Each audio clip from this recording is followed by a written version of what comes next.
আমি রাসেল আহমেদ আপনাদের স্বাগত জানাচ্ছি যমুনা টেলিভিশনের নিয়মিত আয়োজন 24 ঘন্টায় সমসাময়িক রাজনীতির বিষয়গুলো নিয়ে আমরা আলোচনা করি। আজকেও আলোচনা করব। আজকের এই অনুষ্ঠানটি প্রচারিত হচ্ছে আকিজ সানশাইনের সৌজন্যে। আলোচনার জন্য আজ আমরা তিনজন অতিথিদেরকে আমন্ত্রণ জানিয়েছি, তবে এরই মধ্যে দুজন আমাদের সাথে উপস্থিত হয়েছেন স্টুডিওতে। তাদের সাথে আমরা একটু শুরুতে পরিচিত হয়ে নিই। ডান দিক থেকে শুরু করছি। জনাব মোশাররফ আহমেদ ঠাকুর, সাবেক ছাত্রনেতা ও বেসরকারি বিশ্ববিদ্যালয়ের আইন বিভাগের শিক্ষক, আপনাকে আলোচনায় স্বাগত। রয়েছেন জনাব আনিস আলমগীর, সাংবাদিক ও কলামিস্ট, আপনাকেও আলোচনায় স্বাগত জানাচ্ছি। এবং আমরা আশা করছি কিছুক্ষণের মধ্যে আমাদের সাথে আরও একজন অতিথি উপস্থিত হবেন, এনসিপির মুশফিকুস সালেহীন। আমরা তাকেও স্বাগত জানাবো। নিশ্চয়ই আমরা তাকে কিছুক্ষণের মধ্যে পাবো। একটু আলোচনায় ফিরতে চাই। আলোচনা শুরু করছি জনাব আনিস আলমগীর, একটু আপনাকে দিয়েই। আজকে স্বরাষ্ট্র উপদেষ্টা, যেহেতু আপনি জানেন যে সামনেই কোরবানির ঈদ, আপনিও আজকে গরু কিনেছেন বলে জেনেছি, কিন্তু গরুর বাজারে বিক্রি কম বলে একটি কথা রয়েছে বিভিন্ন জায়গায়। এটি নিয়ে স্বরাষ্ট্র উপদেষ্টা বলছেন যে দুর্নীতিবাজরা এবার না থাকায় গরুর বিক্রি কম হচ্ছে, এবং তার বক্তব্য যদি বলি, আগে দুর্নীতির টাকা ছিল, এখন তো সেই দুর্নীতিবাজও নেই, দুর্নীতির টাকাও নেই, সেজন্য বড় গরুর ক্রেতা কম। এখানে দুটি বিষয়, একটি হচ্ছে যে দুর্নীতিবাজরা নেই, সেটি একটি বিষয়। দুর্নীতি কি আসলে দুর্নীতিবাজদের সাথে সাথে দুর্নীতিও চলে গেছে দেশে, এরকম কিনা, এরকমটাও মিন করে কিনা তার এই কথা? না, এটা তো কোনোভাবে মিন করে না, উনিও সেটা নিশ্চয়ই মিন করেন নাই। উনি যেটা বলতে চাচ্ছেন যে আসলে আমরা তো যে কোরবানি দিই, আমরা ব্যক্তিগত কোরবানি যে পক্ষ থেকে যেটা আপনি মিন করলেন, আমি দিলাম আপনি দিলেন, সেটা আমাদের নিজস্ব কোরবানি, সেটা এক ধরনের। আর রাজনৈতিক নেতাদের কোরবানি ধরনটা একটু ভিন্ন। তারা এক একজন অনেকগুলো গরু কিনে, তাদের জন্য গরু আসে। যেমন এখন দেখছেন যে বেগম খালেদা জিয়ার জন্য একটা বিরাট গরু এসছে, 300 কত মন জানি, এরকম একটা, বা কত জানি 300-র কাছাকাছি মনে হয়, এরকম, হ্যাঁ, এরকম একটা গরু এসছে। সো তাদেরকে গরু উপহার দেওয়া যেমন হয়, তারা আবার কিনেও, তো তাদেরকে উপহার দেওয়ার জন্য কিনতে হয়। তো সেই অর্থে আপনার কোরবানির মৌসুমটা একটা বিরাট, মানে বেচা কেনার মৌসুম, কৃষকদের একটা অর্থনৈতিক চাঞ্চল্যের মৌসুম। তারা সারা বছর অপেক্ষা করে এই গরুগুলো নিয়ে বাড়ায়। যারা খামারি আছে তাদের আরেক ধরনের বিজনেস, তারা তো আবার হাটের থেকে বরং তাদের দাম আরও বেশি, তারা হাটে নিয়ে নেয়, হাটে নিলে তাদের গরুর দাম কমে যায়। আবার এটাও আছে যে হাটে গেলে তাদের গরু যেই পদ্ধতিতে বড় হয়, সেখানে আবার হয়, মানে রোগ নিয়েও আসে। তো অনেকগুলো বিষয় থাকে। মোট কথা হচ্ছে কোরবানির এমন একটা মৌসুম অর্থনীতিতে বিরাট এক চাঞ্চল্য আছে। তিনি যেটি মিন করেছেন যে দুর্নীতিবাজরা বড় গরু কিনেন, আমি আসছি, সেই দুর্নীতিবাজরা যদি এখনো দেশে না থেকে থাকে, ওকে ফাইন, তাহলে দুর্নীতির টাকা নিয়ে। কিন্তু দুর্নীতিবাজ যদি অন্য কেউ হয়, তাহলে কি টাকায় সমস্যা হওয়ার কথা বড় গরু কিনতে এখন অন্য কারো? না, উনি যেটা মিন করছেন সেটা হচ্ছে আওয়ামী লীগের লোকজন, নিঃসন্দেহে ওদের অনেক টাকা পয়সা ছিল, রাজনৈতিক নেতা যখন তারা ছিলেন, এক একজন, আমি যেটা বলছিলাম, তাদের কায়দা কারবার আলাদা ছিল। তো সেই লোকগুলো যদি দেশের মধ্যে না থাকে, তাহলে তাদের গরু কে কিনবে? তাদের গরু তো নিশ্চয় কিনে নেয়, তাদের কর্মীরা এখন পলাতক।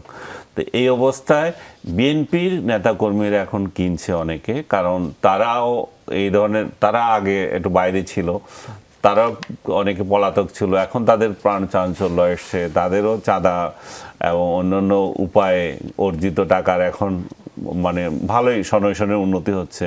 তো তাদেরও সামনে ইলেকশন, তাদেরও একটা প্রদর্শনের একটা বিষয় আছে। ইলেকশন কিন্তু এটা কিন্তু ইলেকশনেও প্রভাব বিস্তার করে, কোন নেতা কতটা গরু দিল এবং কর্মীদেরকে দিল বা এলাকার লোকদের জন্য দিল। তো সেই সব দিক থেকে উনি বলেছেন। কিন্তু বাজারে যেটা বিষয় হচ্ছে যে ওরা ক্রেতা নাই, কিন্তু গরুর দাম তো কম না, গরুর দাম তো হিউজ। কারণ এই হিউজ হওয়ার কারণ হচ্ছে যে পদ্ধতিতে গরুগুলো বড় করছে, গরুর গোখাদ্য এবং অন্যান্য উপকরণ, সেগুলোর দাম তো অনেক বেশি। কৃষক ইচ্ছে করলে কম দামে গরু দিতে পারছে না।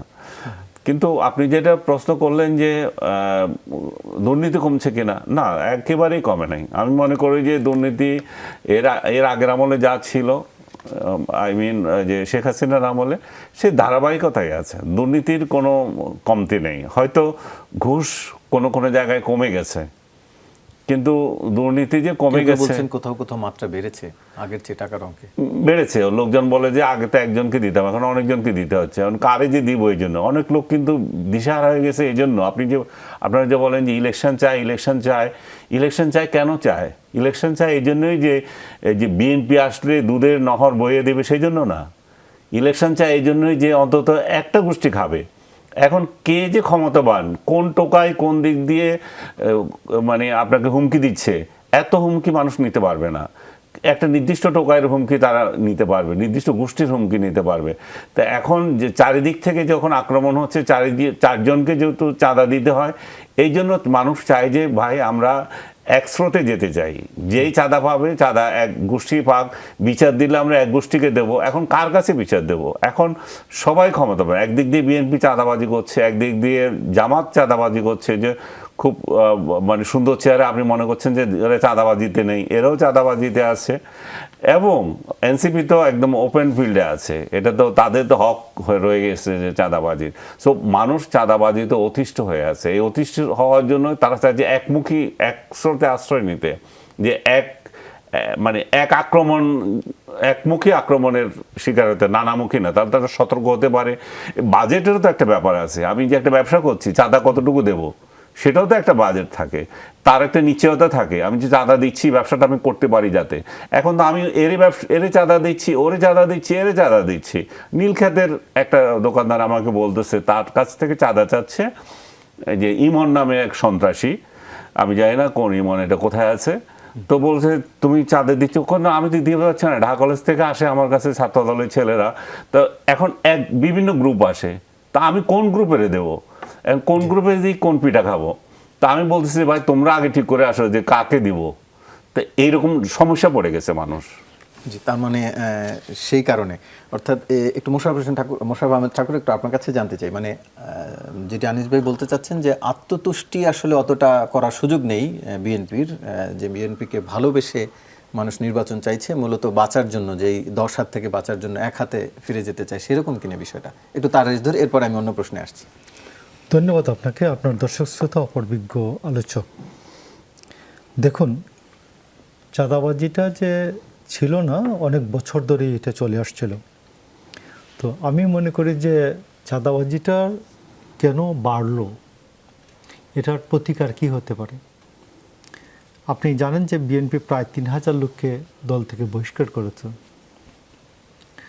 এবং আমাদের সাথে এই 14-15 বছর এই ছেলেগুলি কোনো পদ পদবিতে না থেকেও ওরা স্বৈরাচারের বিরুদ্ধে লড়াই করেছে।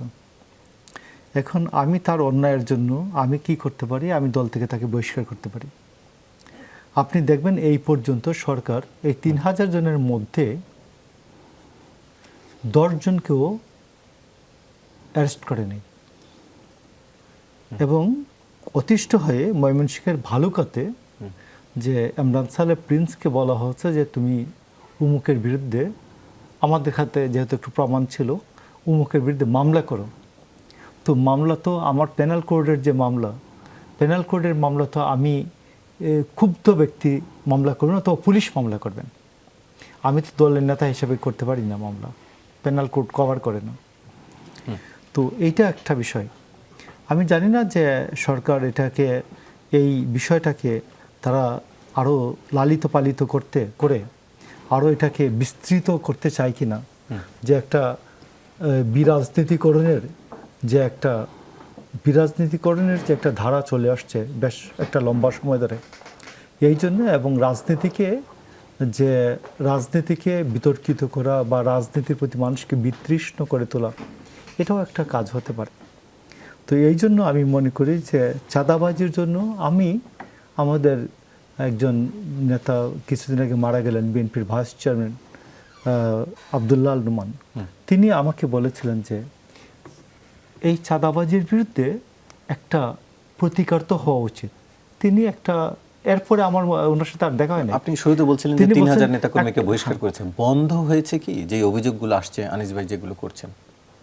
না, সেই ক্ষেত্রে পার্টির যে ক্লিয়ার স্ট্যান্ড, এটা তো প্রমাণিত হচ্ছে যে আমার একটা ক্লিয়ার স্ট্যান্ড আছে, এই কাজটাকে আমি প্রশ্রয় দেই না, এই কাজটাকে আমি ভালোভাবে নেই না, আমি তাকে তাহলে বহিষ্কার করি। আপনারা নির্বাচনে জিতে আসলে, অর্থাৎ পরে নির্বাচনে ক্ষমতায় আসলে এরা আরো বেশি উৎসাহী হয়ে না, নামবে? আমি আপনাকে বলি, নির্বাচনী তখন কিভাবে প্রক্রিয়া দমন করবেন? নির্বাচনী প্রক্রিয়া শুরু হলেই ধরুন এই লোকগুলো থেমে যাবে? না, রাসেল, আপনি, আমি, আপনি, আনিস ভাই, আমরা তিনজন এখান থেকে আমি নমিনেশন চাই। যখন আপনার হাতে আপনার হাতে যখন কমান্ড চলে যাবে, এখন তো তিনজনেই তেলাতে হচ্ছে কর্মীদেরকে, সবাইকে, যেন ও আমার বিপক্ষে না যায়। বাট নমিনেশন পাওয়ার সাথে সাথেই আমি কিন্তু সাথে সাথে বলবো যে আমার কিন্তু সামনে ভোট, যদি কোনো কুকর্ম দেখি খেয়ে ফেলবো। না, এখন তো আপনারা খেয়ে ফেলছেন, অর্থাৎ বহিষ্কার না, করছেন, এইটাই তো সর্বোচ্চ। পার্টির এর বাইরে কেন্দ্র লেভেল থেকে বহিষ্কার করছে, সেন্টার থেকে। তো আমি তো সরাসরি অ্যাকশনে দিতে পারছি না। আমার যে লোকাল নেতা যিনি আছেন 1, 2, 3, এরা তিনজনই তো কেউ অ্যাকশনে যাচ্ছে না, যেতে পারছে না, কারণ আমার তো আগে নমিনেশন দরকার। দল হিসাবে আপনারা আর কি অ্যাকশনে যাবেন এই যাদেরকে বহিষ্কার করছেন? আমি আপনাকে বলি, এটা অটোমেটিক্যালি প্রকৃতিগতভাবেই যখন একজনের হাতে কমান্ড যাবে ওই কনস্টিটিউয়েন্সির, তখন এটা থেমে যাবে, বন্ধ হয়ে যাবে। এবং যদি বিএনপি রাষ্ট্র ক্ষমতার দায়িত্ব পায় রাষ্ট্র পরিচালনার, তখন সেই ক্ষেত্রে তো আমার পুলিশ আমার হাতে থাকবে, অন্যান্য আইন শৃঙ্খলা বাহিনী আমার হাতে থাকবে, আমি এদেরকে তো দেখব। এবং বিএনপি, আপনার মনে আছে যে 2002 সালে যে ক্লিন হার্ট অপারেশন করেছিল, এবং এখানে বিএনপির 58 জন নেতাকর্মী হয়েছিল, মারা গিয়েছিল, এবং অন্যান্য দলের মাত্র 4 জন, 62 জনের মধ্যে 58 জন। তো সেই ক্ষেত্রে আমি বলছি যে আমি আপনাকে একটা প্রেসক্রিপশনের কথা বলি।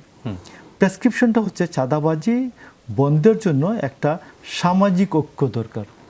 যে সামাজিক ঐক্যটা আওয়ামী লীগ আমলে নষ্ট হয়েছে, যে তৃণমূল পর্যন্ত, ইউনিয়ন চেয়ারম্যান লেভেল পর্যন্ত দলীয় মার্কা দিয়ে নির্বাচন করার কারণে এইটা একবার তৃণমূল যে প্রান্তিক লেভেলের মানুষ পর্যন্ত যে পলিটিসাইজ হয়ে যাওয়া, ওই পলিটিসাইজ হওয়ার কারণে সামাজিক ঐক্যটা বিনষ্ট হয়েছে।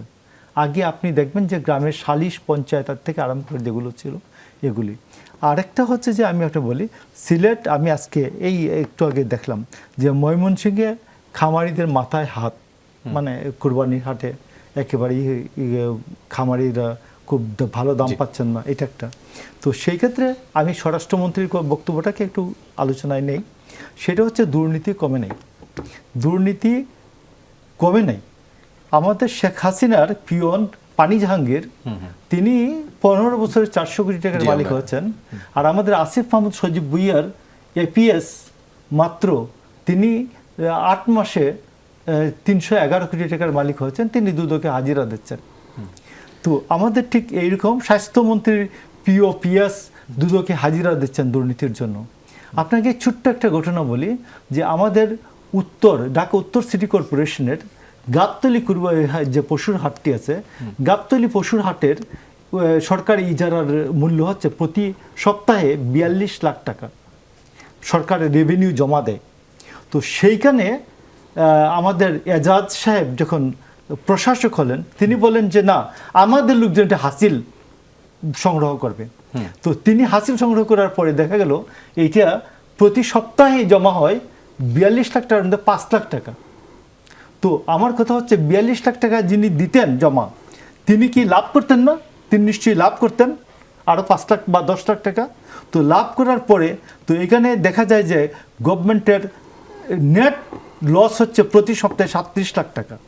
তো কোনো অবস্থাতেই, কোনো জায়গাতেই দুর্নীতি কমে নাই, সেটি বলতে যাচ্ছেন। আমাদের সাথে এর মধ্যে যুক্ত হয়েছেন আরও একজন অতিথি, মুশফিকুর সালেহীন, যুগ্ম সদস্য সচিব, জাতীয় নাগরিক পার্টি, এনসিপি। আপনাকে আলোচনায় স্বাগত জানাচ্ছি। আমরা আলোচনা করছিলাম, স্বরাষ্ট্র উপদেষ্টা বলেছেন যে গরু বিক্রি কমে যাওয়ার পেছনে কারণ দুর্নীতিবাজরা নেই, দুর্নীতির টাকাও নেই, সে কারণে। একটু আপনার কাছে জানতে চাই এই বক্তব্যের রেশ ধরেই, যেটি মোশাররফ ভাই বলছিলেন যে এর মানে কি দেশে এখন দুর্নীতি কমে গেছে কিনা। কিন্তু আমরা দেখলাম উল্টো, সজীব ভুইয়ার পিএস দুর্নীতির দায়ে অভিযুক্ত হয়ে তিনি হাজিরা দিচ্ছেন দুদকে। আরও 3 জনের তিনি রেফারেন্স টেনেছেন, এবং ফয়েজ আহমেদ তৈয়ব, তার পিএসও হচ্ছে অভিযুক্ত হয়েছেন। এখনো প্রমাণিত হয়নি এটি সত্যি। সেটি আমি যোগ করলাম আর কি। একটু জানতে চাই আপনার মন্তব্য, দেশে কি দুর্নীতি কমেছে? আচ্ছা, শুরুতে আমার সহ আলোচকবৃন্দ এবং যারা শুনছেন সকলকে সালাম এবং শুভেচ্ছা।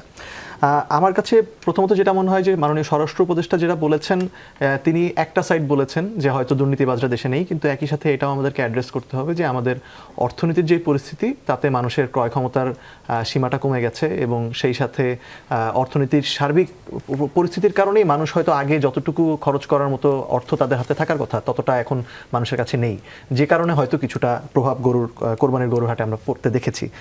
আর দুর্নীতির বিষয়টি যেটা বললেন সেটি হচ্ছে, দেখুন আমার মনে হয় যে দুর্নীতির বিষয়টাকে শুধুমাত্র আমরা একটা রাজনৈতিক দৃষ্টিভঙ্গি বা একটা রাজনৈতিক দলের উপর দায় চাপাতে যে মূল সমস্যাটা অ্যাড্রেস করা হয় না। আমাদের সোসাইটিটাই তো আসলে দুর্নীতিপ্রবণ। আমরা তো শুরু থেকে যখন বেড়ে উঠি, বিশেষ করে গত 15 বছরে আমাদের এই মোরাল ফ্যাব্রিকটা তো নষ্ট করে দিয়ে গেছে আওয়ামী লীগ সরকার, এবং তার ফলে কোনটা ন্যায় কোনটা অন্যায় কোনটা দুর্নীতি এই বোধগুলো যখন মানুষের বেড়ে ওঠার সময় যখন গড়ে উঠবে সেটা তখনই আসলে বলবো যে নষ্ট হয়ে গিয়েছে। আমি যদি ছোট্ট করে উদাহরণ দিই, যে আমি যেই বিশ্ববিদ্যালয়ে পড়তাম সেই বিশ্ববিদ্যালয়ে, জাহাঙ্গীরনগর বিশ্ববিদ্যালয়ে একটা উন্নয়ন প্রকল্পে বিশ্ববিদ্যালয়ের উপাচার্যের কাছ থেকে ছাত্রলীগের কর্মীরা এইরকম একটা ঈদের আগে সালামি পেয়েছিলেন। তো বিশ্ববিদ্যালয়ের উপাচার্যের কাছ থেকে এই বিশ্ববিদ্যালয়ের শিক্ষার্থী শিখেছিলেন যে এরকম সালামি নেওয়াটা আসলে অন্যায় কিছু না, কারণ ভিসি তো দিচ্ছেন আমাকে। তো এইভাবেই হচ্ছে আসলে দুর্নীতির মানে হাতে খড়িটা মানুষের হয়। এর পাশাপাশি আমাদের রাজনৈতিক সংস্কৃতি, সেই হাতে খড়ি কি এনসিপির সংশ্লিষ্টরাও পেয়েছেন? সেই হাতে খড়িতে এনসিপির যদি আমি বলি যে শীর্ষ নেতা যারা রয়েছেন, এনসিপিতে একটা বড় অংশের যারা মানুষ রয়েছেন, বিশেষ করে আমাদের কেন্দ্রীয় কমিটিতে যারা রয়েছে, এদের অধিকাংশের ক্ষেত্রে আমরা বলতে পারি যে এই হাতে খড়িটা ঘটেনি। কিন্তু এখন যখন আমরা তৃণমূল পর্যায়ে যে আমাদের সংগঠন বিস্তার করার চেষ্টা করছি, তখন আসলে অনেক ধরনের মানুষই আমাদের সাথে এসে যুক্ত হওয়ার চেষ্টা করছেন, যাদের সকলকে আসলে ভেটিং এর মাধ্যমে ওই ক্যারেক্টার সার্টিফিকেট তো আসলে আমাদের পক্ষে পাওয়া সবসময় সম্ভব হচ্ছে না। সে কারণে হয়তো কিছু দুষ্কৃতিকারী বা কিছু মানুষ যাদের ইন্টেনশনটা অন্যরকম, তারা হয়তো এখান থেকে এক ধরনের সুবিধা নিতে চান, তারা হয়তো যুক্ত থাকার চেষ্টা করেছেন বা হয়ে গেছেন, কিন্তু তাদের ব্যাপারে আমরা সবসময় সতর্ক থাকছি। যেমন কি আমরা দেখেছি যে আমাদের একজন যুগ্ম সদস্য সচিবকে আমরা সাময়িক অব্যাহতি দিয়েছি যখন তার বিরুদ্ধে একটা দুর্নীতির অভিযোগ পাওয়া গেছে। তবে এই যে দুর্নীতির সমস্যাটা যদি বলি যে এটা আমাদের তো রাজনৈতিক সংস্কৃতির একটা সমস্যা, এটার পাশাপাশি এটা একটা অর্থনৈতিক সমস্যাও। মানে আমাদের দেশে তো প্রচুর পরিমাণ মানুষ বেকার। রাজনীতিতে কারা যুক্ত হচ্ছেন? রাজনীতি কি আসলে যারা শিক্ষিত, যাদের দেশে অন্যান্য কাজ করে একটা হ্যান্ডসাম ইনকাম করে একটা ভালো লাইফস্টাইল মেনটেন করার সুযোগ রয়েছে, তারা কি আসলে রাজনীতিতে যুক্ত হতে চান কিনা? আসলে তো হতে চান না, কারণ তারা মনে করেন যে রাজনীতিতে গেলে শুধু কেন আমি কালিমা নিজের গায়ে নিব। এবং একই সাথে আপনাকে রাজনীতি করতে হয় বাংলাদেশের মতো দেশে, এখানে তো আসলে শুধু উইকেন্ড পলিটিক্স করে হয় না, আপনাকে 24 আওয়ার্স পলিটিক্সের পিছনে দিতে হয়। তখন আপনার অন্য কোনো জায়গা থেকে আপনি উপার্জন করবেন সেই সুযোগটা আপনার থাকে না। তখন দেখা যায় মানুষটা ওই ঠেকায় পড়েই তার রাজনীতিকেই তার উপার্জনের একটা উপায় হিসেবে বানাতে হয়। এবং তখন সে দেখে যে রাজনীতির তাকে যে ক্ষমতা দিচ্ছে, সেই ক্ষমতার মাধ্যমে সে কোন কোন অ্যাভিনিউ অ্যাক্সেস পায়, সেই অ্যাক্সেসগুলো ইউজ করে সে হচ্ছে অর্থ উপার্জনের চেষ্টা করে, এবং সেটা দুর্বৃত্তায়নের একটা শুরু হয়। এবং আরেকটা বড় বিষয় হচ্ছে ক্ষমতার পালাবদলের সাথে সাথে আমাদের রাজনৈতিক কর্মীদের নিরাপত্তাহীনতা যেটা তৈরি হয়, সেটার কারণে তারা একটা ভবিষ্যতের সিকিউরিটির জন্য যখন তার অনুকূলে একটা সরকার রয়েছে তখন সে বিশাল পরিমাণ অর্থ উপার্জন করে নিতে চায়, যাতে ভবিষ্যতে অন্য দেশে যে হলেও সে ভালো থাকতে পারে, যেটা হয়তো এখন পার্শ্ববর্তী অনেক দেশে আওয়ামী লীগের নেতাকর্মীরা করছেন। সো আমি যদি বলি যে এই দুর্নীতি যে আসলে আমাদের কমে গেছে কিনা, হঠাৎ করে আসলে এটা কমবে না, এটা আমাদের দীর্ঘমেয়াদী প্রক্রিয়া নিতে হবে। এটা শুধুমাত্র এনসিপিকে বা শুধুমাত্র বিএনপিকে দোষ দিলেও হবে না, কেননা হয়তো আমরা দেখছি যে বিএনপির নেতাকর্মীরা বা বিশেষ করে শীর্ষ নেতৃত্ব চেষ্টা করছেন, অনেক ব্যক্তিকে বহিষ্কার করছেন, কিন্তু তাদের সাংগঠনিক শৃঙ্খলার যেমন অভাব রয়েছে, আবার একই সাথে তাদের কর্মীরা হয়তো মনে করছেন গত 15 বছর আমরা নিপীড়িত ছিলাম, গত 15 বছর আমাদের আসলে আর্থিক যেই উন্নয়নটা হওয়ার সম্ভাবনা ছিল হয়নি। এখন মোটামুটি বিএনপি অনেকেই মনে করছে প্রায় ক্ষমতায় চলেই এসেছে, এখন দায় নেই, সরকারে যেহেতু নেই, কিন্তু অনেক পাওয়ারের এক্সেসটা রয়েছে, সো এখন আমরা যত পারি করে নেই, তাহলে হয়তো ভালো হয়। সো এটা আসলে সামষ্টিক একটা প্রচেষ্টা সকল পক্ষের কাছ থেকে লাগবে আমাদের পলিটিক্যাল কালচারটা চেঞ্জ করতে, এবং সেটার একটা নিদর্শন গতকাল আমরা জাতীয় নাগরিক পার্টির পক্ষ থেকে আমরা আমাদের যে রাজনৈতিক দলের যে অর্থ সংস্থানের উপায় কি হতে পারে সেটার জন্য ক্রাউড ফান্ডিং এর সেটি নিয়ে আমি আলোচনা আপনার কাছে, সেটি নিয়ে আমি প্রশ্ন রয়েছে আমারও, সেটি নিয়ে জানতে চাইবো। তার মানে হচ্ছে দুর্নীতি কমে নেই, আমরা আশা করছি যে গরু কিন্তু সমস্যা হবে না, গরু যারা বিক্রি করবেন তারা আরও 2-1 দিনের মধ্যে বিক্রি করতে পারবেন। আমরা আলোচনায় ফিরবো, তবে তার আগে একটি বিরতি নিয়ে আসি। দর্শক, ফিরছি কিছুক্ষণের মধ্যেই, সঙ্গে থাকুন। আবার স্বাগত, দেখছেন 24 ঘন্টা আলোচনায় ফিরতে চাই। এই পর্বে একটু মুশফিকুর সালেহীন আপনাকে দিয়ে শুরু করি, যেহেতু আগে বলছিলাম যে আপনাদের যে দলের স্বচ্ছতা এবং জবাবদিহিতার স্বার্থে আপনারা অর্থ দলের যে আয় সেটি নিয়ে আপনারা একটু ভিন্ন পথ অবলম্বন করেছেন, ডোনেশন চাওয়ার কথা বলেছেন। এখানে আমি একটু জানতে চাই, আপনাদের সদস্য সচিব আক্তার হোসেন যে বক্তব্য দিয়েছেন সেখানে স্বচ্ছতা এবং জবাবদিহিতার মাধ্যমে আয় ব্যয় পরিচালনা করা হবে, প্রতি বছর অডিট করে প্রতিবেদন জনসম্মুখে প্রকাশ করা হবে। আবার তিনি এটিও বলেছেন 5,000 টাকার বেশি অনুদান দেয়া দাতার পরিচয় গোপন রাখা হবে। এইখানে একটু আপনার কাছে জানতে চাই যে সাধারণত দলকে যারা অনুদান দেয়, যারা কোনো একটা স্বার্থে অনুদান দিতে চায়, যেটি নিয়ে আসলে প্রশ্ন ওঠে, তারা তো আসলে কখনো 5,000 টাকার কম অনুদান নিশ্চয়ই তারা দিবেন না। যদি সেটিই গোপন হয় তাহলে সেই উদ্দেশ্যটি আসলে সফল হয় কিনা। পাশাপাশি আমরা দেখেছি এর আগে আপনাদের ইফতার মাহফিল নিয়ে ব্যাপক আলোচনা সমালোচনা ছিল, সেখানকার কারা অর্থদাতা সেটি কিন্তু আপনারা এখন পর্যন্ত ওই অর্থে প্রকাশ করেননি। নানান কারণে বিভিন্ন নেতা বলেছেন যে এটি কোনো একটি কারণে করা যাচ্ছে না বা তাদের আপত্তির কারণে। দিন শেষে আসলে যে উদ্দেশ্য আপনাদের স্বচ্ছতা জবাবদিহিতা সেটি কি পালন হবে বা হয়? আচ্ছা, গতকাল আমরা যেটা করেছি যে আমাদের এই আসলে শুরু থেকেই একেবারে যখন জাতীয় নাগরিক কমিটি গঠন করার আলোচনা শুরু হয় আগস্ট মাসে, তখনই আমাদের এক ধরনের আলোচনা ছিল যে আসলে তখন আমরা এই নাগরিক কমিটি কিভাবে চালাবো। তখন এক ধরনের প্রস্তাব এসেছিল যে আমরা ক্রাউড ফান্ডিং এর মাধ্যমে করতে পারি কিনা। আমরা বিশেষ করে গত এক দশকে আলোচিত রাজনীতিবিদদের মধ্যে আমরা দেখেছি বার্নি স্যান্ডার্স মার্কিন যুক্তরাষ্ট্রে তিনি যখন তার প্রেসিডেন্সিয়াল ক্যাম্পেইন করেন, তিনি ছোট ছোট অনুদান নিয়ে $200 মিলিয়নের বেশি ডলার তিনি জোগাড় করেছিলেন। তো এই উদাহরণ থেকে আমরা ভেবেছিলাম এরকম কিছু একটা করা প্রয়োজন। তবে এটা আসলে কিভাবে বাস্তবায়ন করব এই আইডিয়াটা, সেইটা নিয়ে আমাদের আসলে একটা দীর্ঘ সময় চলে গেছে এবং শেষ পর্যন্ত এই উদ্যোগটা নিয়ে গত 2 মাসের কাজের ফলে আমরা এই ওয়েবসাইটটা উদ্বোধন করতে পেরেছি এবং এই ডোনেশন সিস্টেমটাও এস্টাবলিশ করতে পেরেছি। এখন আমাদের ইন্টেনশনটা যেটা ছিল, যেটা নিয়ে অনেকেই কথা বলার চেষ্টা করেছেন যে আমরা আসলে কোথা থেকে টাকা পাই, আমরা চেয়েছি যে টাকার জন্য প্রথাগতভাবে বাংলাদেশের রাজনৈতিক দলগুলো যেভাবে ব্যবসায়ীদের উপর, বিশেষ করে বড় বড় ব্যবসায়ী গ্রুপের উপর নির্ভরশীল থাকে, সেই তাদের উপর নির্ভরশীল না থেকে আমরা জনগণের ছোট ছোট অনুদানের উপর নির্ভরশীল হয়েই কাজ করতে পারি। কারণ আমাদের দেখেছি প্রায় মানে 24 বা ধরুন 30 ঘন্টার মতো হয়েছে, এর মধ্যেই প্রায় 4.5 লাখ টাকার মতো অলরেডি অনুদান চলে এসেছে, ছোট ছোট অ্যামাউন্টই। তো সেটা যদি করতে হয় তাহলে রাজনৈতিক দলের ওই যে বড় ব্যবসায়িক গোষ্ঠীর কাছে একটা দায়বদ্ধ থাকে, যেটা পরবর্তীতে কোনো না কোনোভাবে হয়তো তারা একটা সুবিধা নেওয়ার চেষ্টা করে, সেটার দায়বদ্ধতা আমাদের থাকবে না। এখন স্বচ্ছতার জায়গাটি যেটি হচ্ছে, আমরা তো এখানে একটা জিনিস বলছি যে আমাদের কতজন দাতা রয়েছেন, কত পরিমাণ টাকা আসছে। একটা নির্দিষ্ট অ্যামাউন্টের বেশি যদি যায়, সেটা ক্ষেত্রে অনেক ক্ষেত্রে আমরা দেখি যে অনেক অনুদান যারা দেন তাদের এক ধরনের অনাগ্রহ থাকে যে তিনি টাকাটা দিচ্ছেন কিন্তু তিনি এটা প্রকাশ করতে চান না, কেননা অনেকেই তার নিজের জীবনে কোনো ধরনের ছাপ পড়ুক এটার, কোনো অন্য রাজনৈতিক দলের যারা রয়েছে সমর্থক বলি বা প্রতিপক্ষ যারা রয়েছে তাদের দ্বারা কোনো আক্রোশের শিকার যাতে তারা না হন। তবে আমরা যেটা মনে করি সেটা হচ্ছে নির্বাচন কমিশনে আমরা এই সকলের তালিকাই দিতে চাই। গণপ্রতিনিধিত্ব যেই আদেশ রয়েছে, নির্বাচন কমিশনের যে বিধিমালা রয়েছে নিবন্ধনের ক্ষেত্রে, এই সকলগুলো অনুসরণ করে যা যা করা দরকার সেটা আমরা করতে চাই।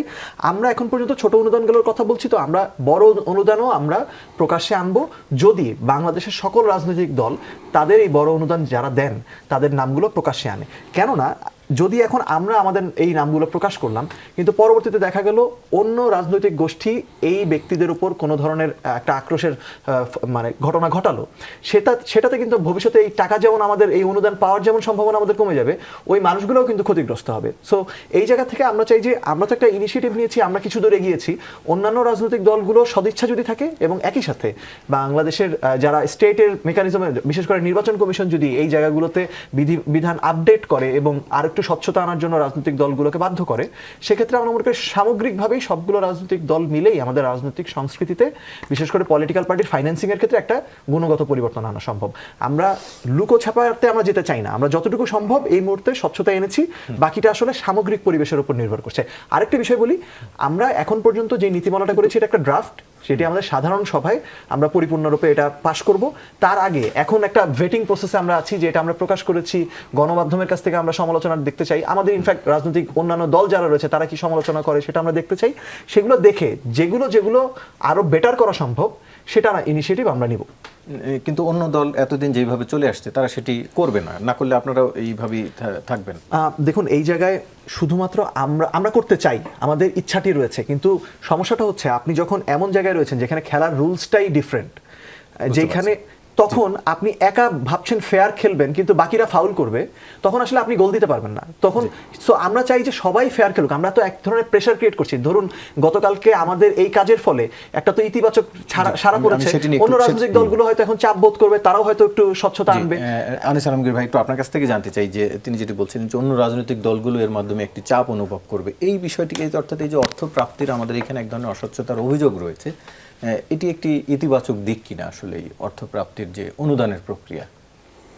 হতে পারে, কিন্তু তার থেকেও বড় বিষয় হচ্ছে যে আপনি চাঁদাটা কিভাবে নিচ্ছেন, আপনি কোন আইন এবং কোন বলে এটা নেবেন। এটা কি নির্বাচন কমিশনের কোনো নির্দেশনা আছে, এগুলা আইন করা আছে যে আপনি ক্রাউড ফান্ডিং করতে পারবেন?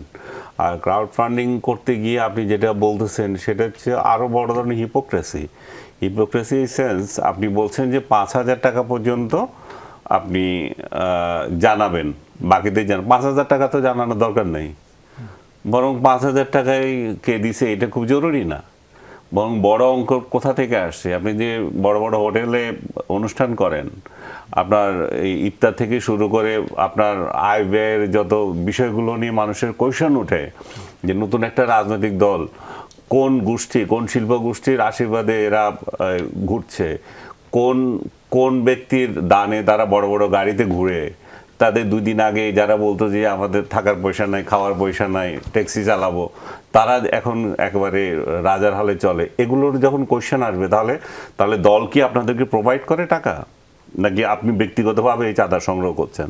দল যদি প্রোভাইড করে, করতেই পারে।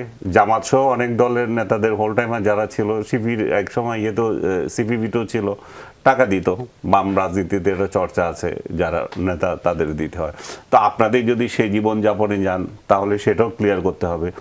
বরং উল্টো উনি বানি স্যান্ডার্সের কথা বলতেছিলেন যে ছোট ছোট ইয়ের মাধ্যমে আসছে, ঠিক আছে, কিন্তু সেখানে তো ওই নিয়ম আছে, সেখানে তো উল্টো নিয়ম আছে যে বড় বড় টাকাগুলো যেগুলো সেগুলো ক্লিয়ার করতে হবে, এগুলো বলতে হবে কাদের থেকে আসছে এবং নির্বাচন কমিশনকে সেগুলো জমা দিতে হবে।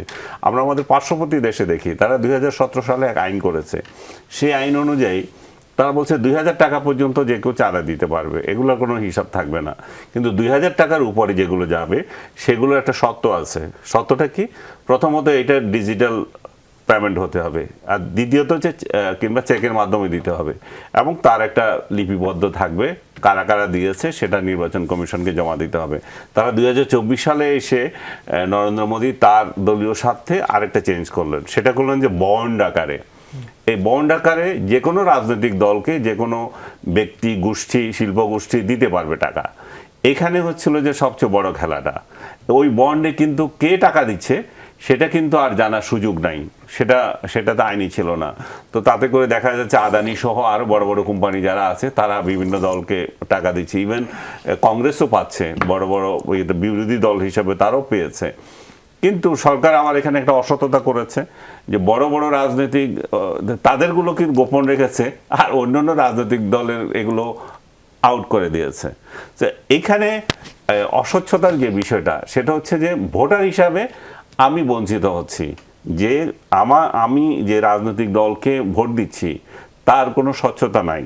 সে এই বন্ড স্কিমের মাধ্যমে যে টাকাটা পেল এবং তার কারা কারা দিয়েছে তার নাম ঠিকানা আমি জানি না, এবং আরও যে বিষয়টা হচ্ছে এটার কোনো হিসাব সে নির্বাচন কমিশনকে দিচ্ছে কিনা, দিল সেটা, মোট কথা হচ্ছে যে আমি যাকে ভোট দেব তার কোনো স্বচ্ছতা এখানে নাই।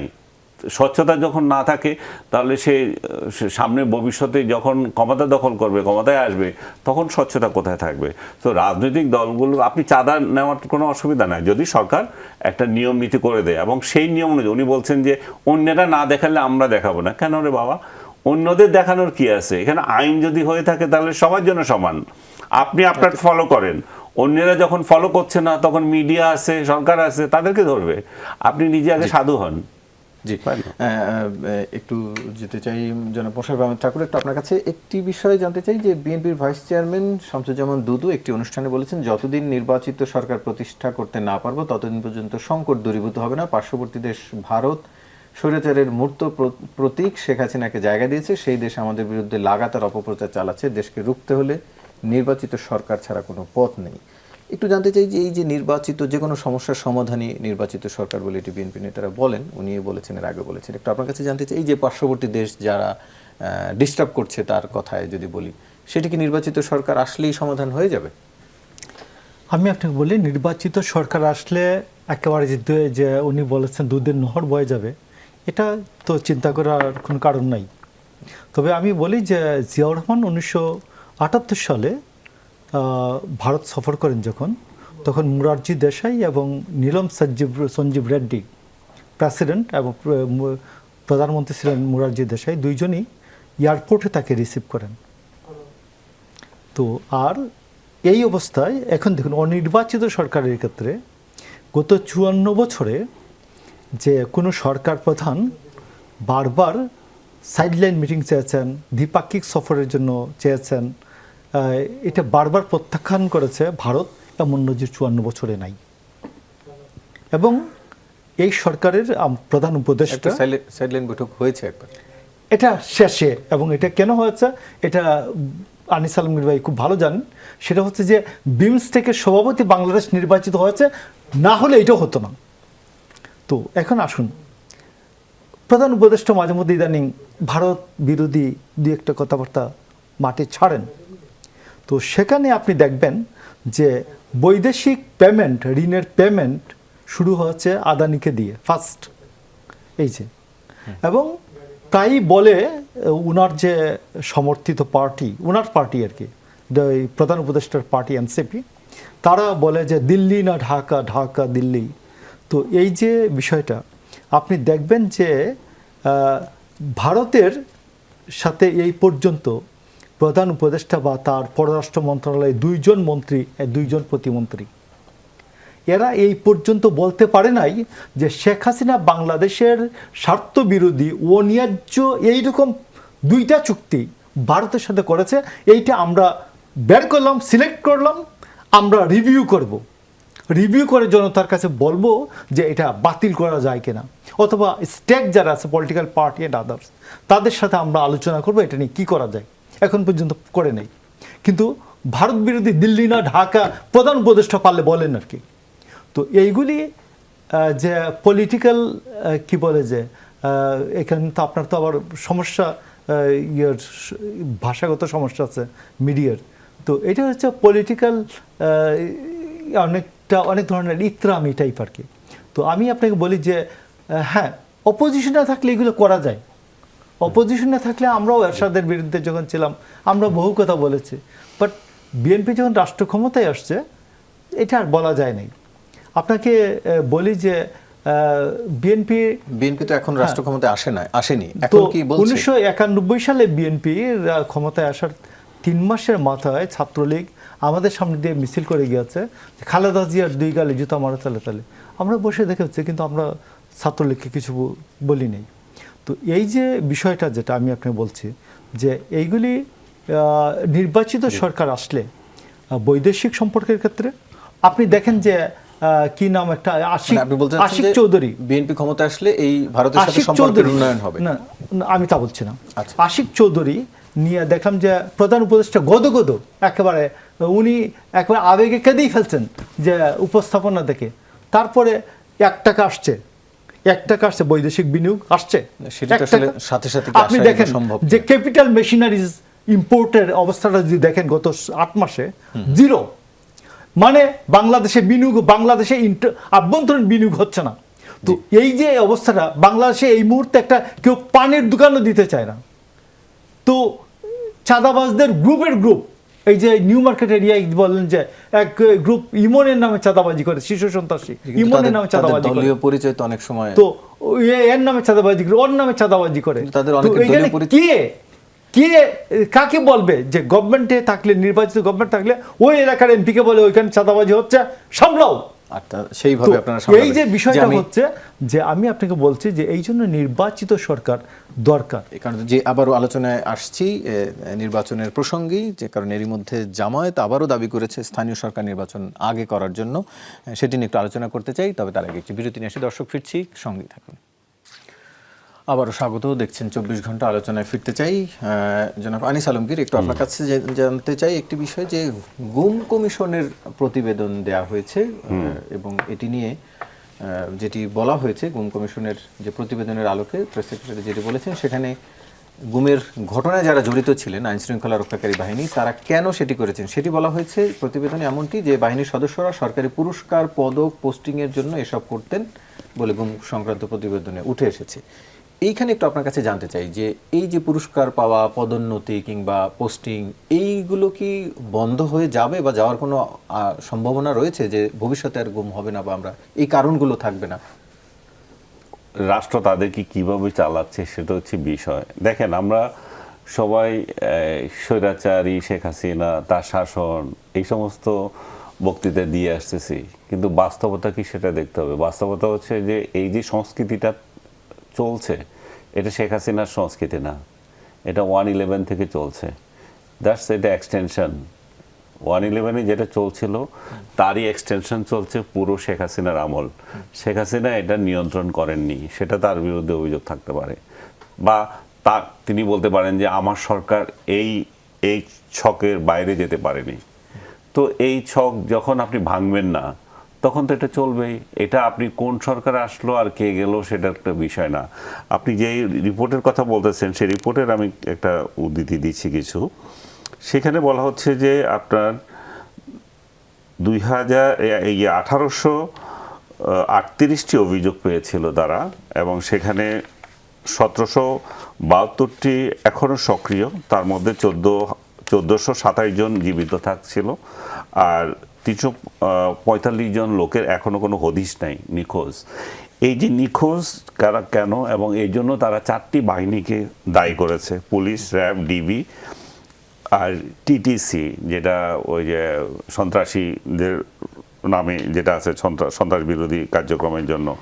এই বলছে এই 4টি বাহিনী 67% যে অকারেন্স সেটার সাথে জড়িত, এবং ডিজিএফআই এবং এনএসআই অনেক অভিযানে জড়িত ছিল, যদিও এদের কোনো কাঠামোতে নাই এই কাজ করার। খেয়াল করে দেখেন, ডিজিএফআই এবং এনএসআই এটাতে জড়িত ছিল, এবং তাদের বিরুদ্ধে অভিযোগ কিন্তু গুম খুনের যত অভিযোগ আসে তারা কিন্তু এটার মধ্যে রক্ষা নেয়। শুধু র্যাব না, যে টিএফআই সেল যেটা বলতেছে র্যাবের, সে টিএফআই সেলকেও পুলিশ এবং ডিজিএফআই হেল্প করত, এবং টিএফআই সেলের বিরুদ্ধে যত অভিযোগ এবং র্যাবের বিরুদ্ধে যত অভিযোগ, মার্কিন যুক্তরাষ্ট্র সহ নানা দেশ তাদেরকে ব্যান করা, বিভিন্ন আন্তর্জাতিক সংস্থাগুলো তাদের বিরুদ্ধে অভিযোগ করা, তো এই ভয়াবহ বিবরণ সবগুলোতে আছে। এই সেল বা বাহিনীর এই সেল সেনাবাহিনী এবং র্যাব পরিচালনা করলেও পুলিশ, ডিজিএফআই সহযোগী ছিল। অনেক ভুক্তভোগীর লাশ নদীতে ফেলে দেওয়া হয়েছিল। কমিশন বলছে র্যাবকে অর্থবহ করতে হলে এর বিলুপ্তি করার প্রয়োজন। তাহলে এই কালচার যদি বন্ধ করতে, আমি জানি না র্যাবকে বিলুপ্ত করলে সরকার হাতে আবার কি রাখছে।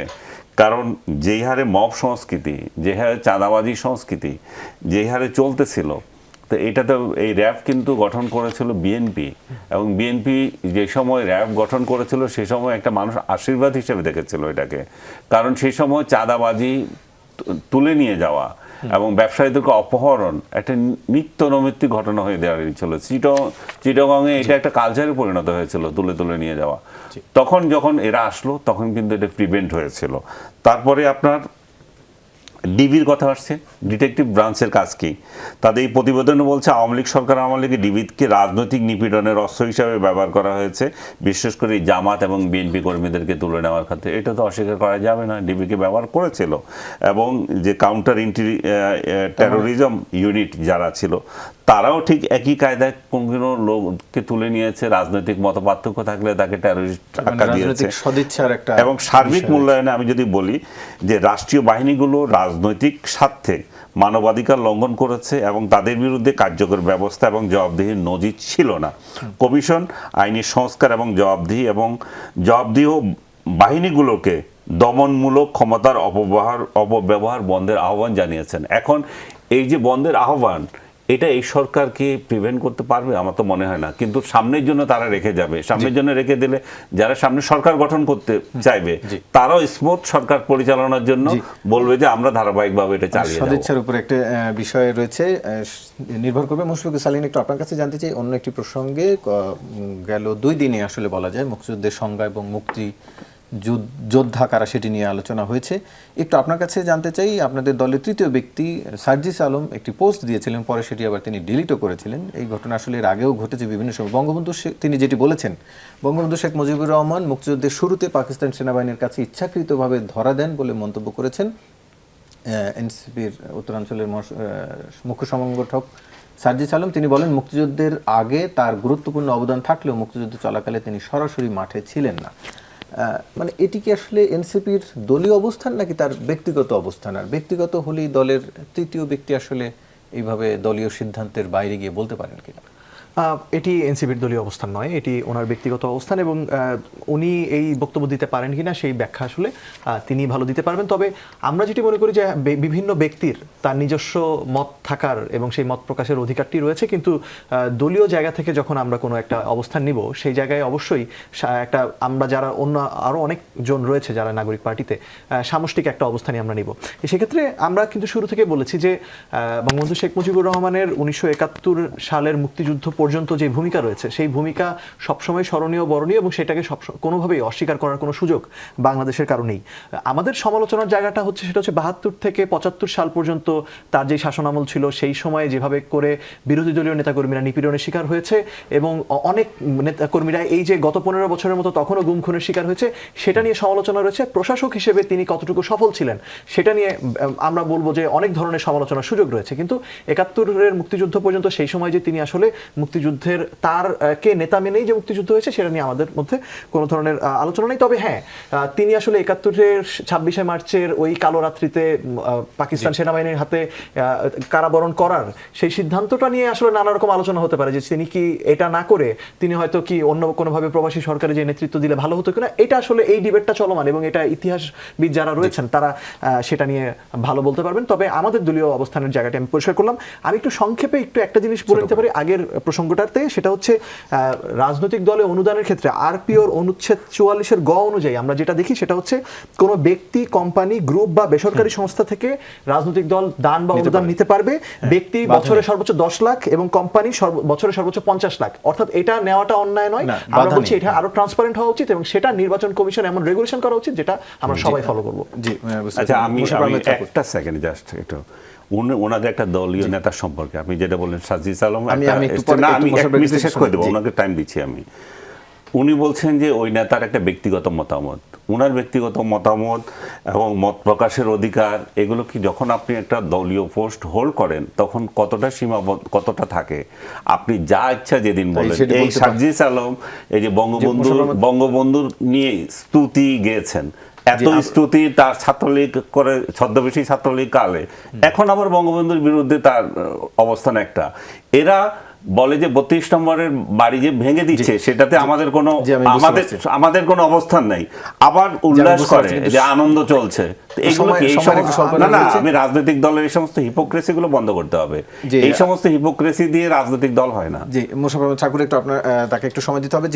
যেটি বলছিলাম যে জামায়াত বলছে যে নির্বাচন কমিশন ভোট আয়োজনে সক্ষম কিনা সেটি প্রমাণের জন্য হলেও স্থানীয় সরকার নির্বাচন আগে দেওয়া দরকার। আমরা দেখেছি যে আপনারা চট্টগ্রামে দায়িত্ব নিয়েছেন, এর মধ্যে ঢাকায় নেওয়ার জন্য উদ্গ্রীব হয়ে আছেন, আন্দোলন করছেন, তাহলে আগে স্থানীয় সরকার নির্বাচন দিলে কি সমস্যা?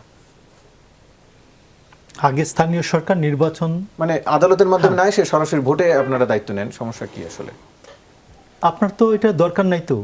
আপনি প্রথম আপনার কাছে প্রায়োরিটি কি, আপনার প্রথম অগ্রাধিকার কি, আপনি what type of government you are, আপনার গভর্নমেন্টের ফরম্যাটটা কি, আপনার টর্চটা কি, টার্মস অ্যান্ড রেফারেন্সটা কি, আপনার আওতা কতটুকুন, এটা তো আপনাকে আগে প্রথম যাচাই করতে হবে। বলেন যে কেউ বলেন যে কি বলে জাতীয় সরকার হলো না কেন, বিপ্লবী সরকার হলো না কেন? বিপ্লবী সরকার কেন হতে পারে না? শুনুন, বিপ্লবী সরকার হতে পারে না। ওই যে বলেন যে শেখ মুজিবুর রহমান 71 সালে যেমন তিনি বিশ্বাস করতে পারেন নাই যে তিনি একটা বিপ্লবী সরকার নেতৃত্ব দিবেন, এটা তার বিশ্বাসের মধ্যে ছিল না। এটা হলো সমস্যা। আর ডক্টর ইউনূসের সমস্যা হলো ডক্টর ইউনূসকে যারা ডক্টর ইউনূস বানিয়েছে, জি। যারা নোবেল লরিয়েট বানিয়েছে টেলিনর এবং আমেরিকা, এরা বিপ্লবকে বিশ্বাস করে না, বিপ্লবকে ধারণ করে না, এই জন্য বিপ্লবী সরকার হয় নাই। ঠিক তেমনি এখন যেটা আপনার যে বক্তব্যটা, আপনার মানে বক্তব্যটা যেটা জামাত দাবি করেছে, জি আমি জামাত বুঝতে দাবি পেরেছি। করেছে, এই সরকার হচ্ছে এই শাহাবুদ্দিন চুপ্পুর কাছে শপথ নেওয়া একটা সরকার। জি, তার সেজন্য- শপথের সেজন্য- মধ্যে 106 অনুচ্ছেদের সেজন্য তারা পারছে না, ব্যাখ্যায় শেষ করতে স্পষ্ট হচ্ছে করে দেওয়া হচ্ছে শেষ করতে- যে তার কতটুকু আওতা জি, তিনি শেষ করতে হচ্ছে আজকের নির্বাহী আলোচনা। কার্য আপনাদের সম্পন্ন করবেন। তিনজনকে একটু ধন্যবাদ জানাচ্ছি। সংক্ষেপে একটা দর্শক, জিনিস বলতেই হচ্ছে, এই সেটা ছিল হচ্ছে- আজকের আয়োজন। আমি সময় দিতে না পারার জন্য দুঃখিত। দর্শক, এই ছিল আমাদের আজকের আয়োজন। ধন্যবাদ সবাইকে, সাথে থাকুন।